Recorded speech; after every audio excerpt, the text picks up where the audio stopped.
कुछ चूजे बहुत शरारती और जिद्दी होते हैं। लार्क के इस चूजे का नाम हमने गट्टू रखा है। गट्टू को जन्मे केवल 10 दिन ही हुए हैं। 13 दिनों तक घोंसले में रहने के बाद लार्क के चूजे घोंसला छोड़ने के काबिल हो पाते हैं। गट्टू की मां जब भी घोंसले पर आती है, गट्टू मां के साथ जाने का प्रयास करता है। गट्टू के पैर और पंख इतने मजबूत नहीं हुए हैं कि वो माता पिता के साथ जा सके। गट्टू की मां गट्टू को बार बार घोंसले में बैठने के लिए समझाती और नसीहत देती है, जबकि गट्टू है कि मानता नहीं। उसे मां द्वारा डांट डपट और धमकी भी दी जाती है। गट्टू की घोंसला छोड़ने की जल्दबाजी उसे मुसीबत में डाल सकती है, क्योंकि ये इलाका शिकारियों से भरा हुआ है।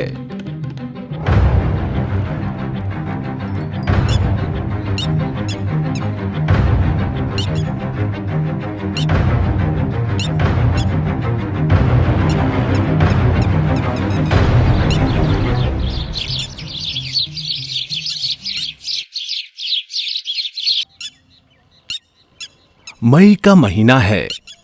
जानलेवा भीषण गर्मी में इस टिटहरी ने 7 अंडे दिए हैं। ऐसी मान्यता है कि लाल टिटहरी जितने अंडे देती है, उस वर्ष उतने ही महावर्षा होती है।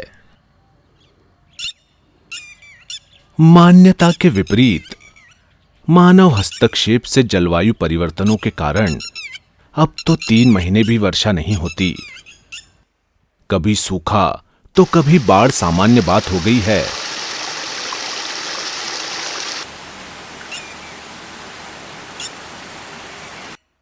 सामान्यतः टिटहरी 3-4 अंडे देती है, किंतु ये टिटहरी तो एक सुपर मदर सिद्ध हुई है। भरपूर भोजन पाकर इसने 7 अंडे दिए हैं। 47 डिग्री सेंटीग्रेड के टेम्परेचर में अंडों को धूप में सूखने से बचाने के लिए ये मादा टिटहरी बार बार निकट के तालाब पर जा रही है। अपने पेट को गीला करके ये अंडों पर बैठी है।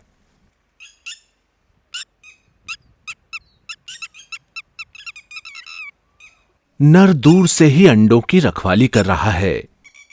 नीड के आसपास किसी भी खतरे को भांपकर वो मादा को अपनी तीखी आवाज में सावधान करने के लिए तैनात है। पास ही लाल टिटहरी के दूसरे जोड़े ने घोंसले में 4 अंडे दिए हैं, किंतु जोड़े की लापरवाही के कारण एक चूजा असहनीय गर्मी के कारण मारा गया, जबकि पीली टिटहरी ने अपने चूजों को धूप में झुलसने से बचाने के लिए अपने पेट के नीचे छुपा रखा है।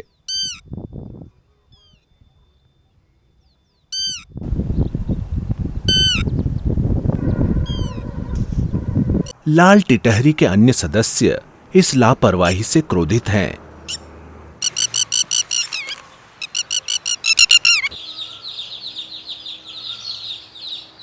चूजों के लिए गर्मी के अलावा संकट और भी हैं।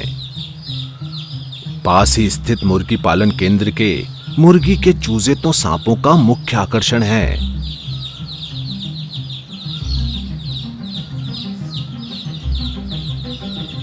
ये भूखा सांप बार बार मुंह खोलकर अपनी क्षुधा का इजहार कर रहा है। उसे बढ़िया दावत की उम्मीद है।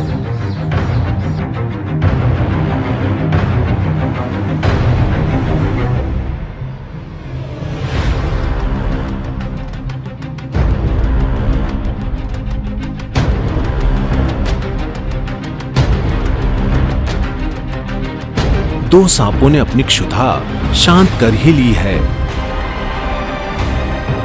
शिकारी पक्षी भी इसी टोह में रहते हैं कि कब उन्हें शिकार का मौका मिले।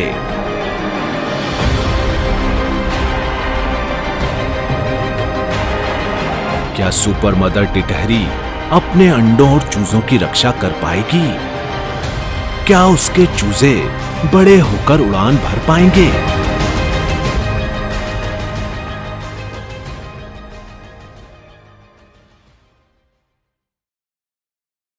बंजर से दिखने वाले इस इलाके में एशी क्राउन स्पैरो लार्क नामक चिड़िया के अनेक आशियाने हैं।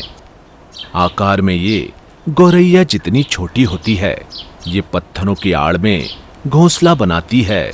आंखों से निकली काली पट्टी से नर लार्क पहचाने जा सकते हैं। छोटा आकार और शरीर का मटमैला भूरा रंग इतना बढ़िया छलावरण करता है कि ये आसानी से दिखाई नहीं देते। नर और मादा मिलकर तिनके, रेशे, प्लास्टिक और कपड़े के टुकड़े बीनकर प्याले नुमा घोंसला बनाते हैं। लार्क के अनेकों जोड़ों ने यहां घोंसले बनाए हैं। प्रत्येक प्राणी में प्रजनन उनके जीवन का एक महत्वपूर्ण हिस्सा होता है, जिससे वे अपनी वंश वृद्धि करते हैं।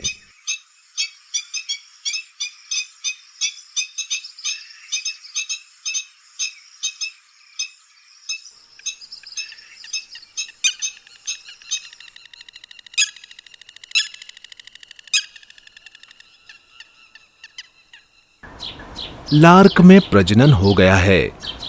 जोड़े ने घोंसला बना लिया है और उसमें अंडे भी दे दिए हैं। घोंसला बनाने के लिए उपयुक्त स्थान चुनना चूजों के अस्तित्व को बचाने के लिए बड़ा महत्वपूर्ण है। घोंसला जितना छुपा हुआ या गुप्त होगा, शिकारियों से बचाव उतना ही कारगर होगा। घोंसलों में अंडों को 13-14 दिनों तक ऊष्मित यानी इंक्यूबेट किया गया है। अब अंडों से चूजे निकल रहे हैं। अंडों और चूजों के सफलतापूर्वक पालन पोषण के लिए प्रत्येक पक्षी प्रजाति भिन्न भिन्न प्रकार के घोंसले बनाती है।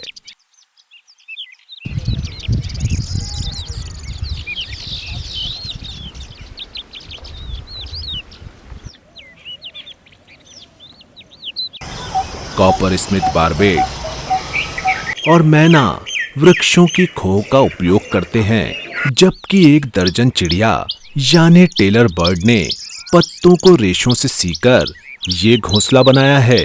कचरे के ढेर जैसा यह लटका हुआ घोंसला सन बर्ड ने बनाया है। इसमें प्लास्टिक के टुकड़े भी हैं। पर्यावरण में इतना प्लास्टिक आ गया है कि पक्षी भी इसका उपयोग घोंसला बनाने में करने लगे हैं। बुलबुल ने घनी झाड़ियों में टहनियों के बीच पतले सूखे तिनकों लकड़ियों से गोल घेरा बनाकर अपना घोंसला तैयार किया है। कबूतर और फाख्ता यानी डव पतली लकड़ी के टुकड़ों और तिनकों के बेतरतीब घोंसलों में ही अपने अंडों और चूजों की परवरिश करते हैं। घोंसले के निर्माण स्थल को सावधानी पूर्वक चुनने के बाद भी इनमें नर मादा की निरंतर आवाजाही और चूजों के चहचहाने से शिकारियों को इनकी भनक लग ही जाती है। लगता है इस वाइपर स्नेक को भी अंडों का पता लग ही गया है। गंध से टोह पाकर चींटियों ने सनबर्ड के इस घोंसले पर आक्रमण कर दिया है। अच्छी परवरिश के बावजूद भी चूजे मारे गए। वैज्ञानिक पक्षी के चूजों को 2 भागों में वर्गीकृत करते हैं। पहले प्रकार के चूजे अंडों से निकलते ही अपने माता पिता के साथ घूमने फिरने लगते हैं। टिटहरी के चूजे ऐसे ही होते हैं। अपना भोजन भी वे स्वयं ही खोजते हैं। इन जन्मजात चैतन्य चूजों को प्रिकॉशियल चूजे कहते हैं। मुर्गी और बतख आदि के चूजे इसी प्रकार के होते हैं। दूसरे प्रकार के चूजे अचैतन्य या एट्रिशियल कहलाते हैं। अंडे से निकले इन चूजों की आंखें बंद होती हैं। शरीर फेदर रहित या नग्न और अशक्त होता है। पोषण के लिए भी ये माता पिता पर निर्भर रहते हैं। माता पिता कई दिनों तक अपनी चोंच उनकी चोंच में डालकर उन्हें कीट पतंगों और इल्लियों का प्रोटीन युक्त पोषण देते हैं। फिर कुछ दिनों बाद उनकी आंखें खुलती हैं। शरीर परों से आच्छादित हो जाता है, पंखों में उड़ने की ताकत आ जाती है। ये लार्क का चूजा अचैतन्य प्रकार का ही है। कोयल, कबूतर आदि अनेकानेक पक्षियों के चूजे एट्रिशियल प्रकार के ही होते हैं। अचैतन्य चूजों को काफी समय तक घोंसले में रहना पड़ता है। किन्हीं पक्षियों के घोंसलों में केवल एक ही चूजा रहता है, किंतु अन्य में कई चूजे होते हैं। घोंसले में चूजे चिल्ला चिल्ला कर माता पिता से भोजन मांगते हैं। जो जितना चिल्लाता है उसे उतना ही अधिक भोजन मिलता है। चूजों के बीच भोजन को लेकर कठोर प्रतिस्पर्धा होती है। कमजोर चूजे जीवन संघर्ष में पराजित हो जाते हैं और जीवित नहीं बचते। लार्क का ये जोड़ा बड़े मनोयोग से अपने चूजों को भोजन खिला रहा है। नर मादा प्रतिदिन सैकड़ों बार चूजों के लिए भोजन लेकर घोंसले पर आते हैं, किंतु चूजों की भूख कभी खत्म नहीं होती। भोजन पेट में जाते ही चूजे पेट ऊपर करके विष्ठा निकालते हैं। म्यूकस के पाउच में लिपटी विष्ठा को नर या मादा तुरंत उठाकर खा लेते हैं। इस प्रकार घोंसला स्वच्छ, संक्रमण और दुर्गंध रहित बना रहता है। अन्यथा चींटियां, कुत्ते, सांप गंध से खींचे चले आते हैं। ये गिरगिट और सांप भी इसी टोह में घूम रहे हैं।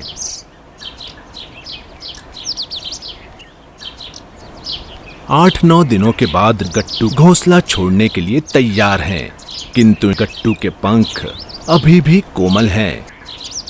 गट्टू की लड़खड़ाती चाल पर भी कुटिल शिकारियों की निगाह रहती है। पर अब गट्टू को घोंसले में रोकना और शांत रखना मुश्किल है।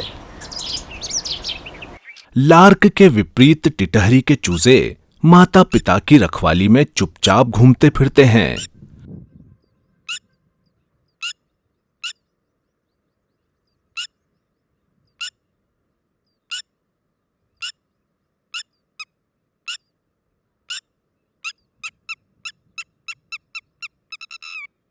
खतरे का संदेश मिलते ही वे मौन बुद्ध बनकर बैठ जाते हैं। बढ़िया छलावरण के कारण शत्रु उनके पास होकर भी उन्हें देख नहीं पाता। मवेशियों का एक झुंड टिटहरियों के नवजात चूजों और अंडों की ओर चला आ रहा है। माता पिता भी आसपास नहीं हैं।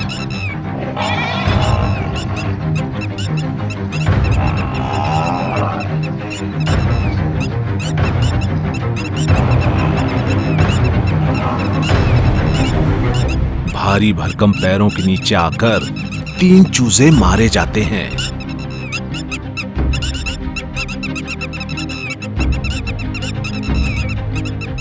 गनीमत है कि 4 अंडे बच गए। कुछ दिन बीत चुके हैं। टिटहरी के 4 भाग्यशाली चूजे अपने माता पिता के साथ घूम रहे हैं। वे भी अब बड़े होंगे, प्रजनन करेंगे, अंडे देंगे। प्रकृति का जीवन चक्र घूमता रहेगा। हम उनका ये अफसाना फिर से बार बार सुनेंगे।